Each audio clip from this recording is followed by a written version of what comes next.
اسبانيا هتكسب كاس العالم، وتعالى اقول لك ليه. اسبانيا في 2008 كانت بطله اليورو، 2010 كسبت كاس العالم، ودلوقتي بتلعب نهائي كاس العالم وهي بطله اليورو الاخيره. فاللي هو انا حسيت شويه ان هي اشاره. الغريب كمان او الصدفه ان اسبانيا كانت في مجموعه 2010 في مجموعه اتش، وهي نفس الاسم المجموعه اللي كانت فيها 2026. انا حسيت برضو ان هي اشاره، مش عارف. بس برضو لو رجعنا لنسخه 2010 تحديدا في دور ال 16 اسبانيا طلعت البرتغال، وده برضو اللي حصل في نسخة 2026.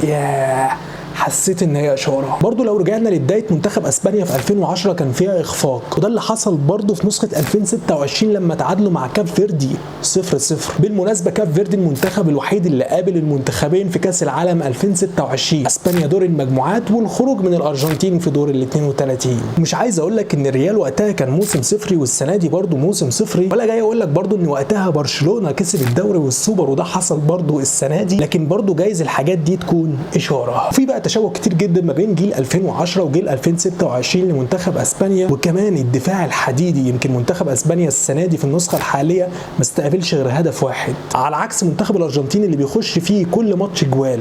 فحسيت شويه ان هي اشاره. فانتوا بقى قولوا لي ايه رايكم في الكلام ده، وما تنساش تدعمني بلايك وفولو وشير في الخير. بس كده ودي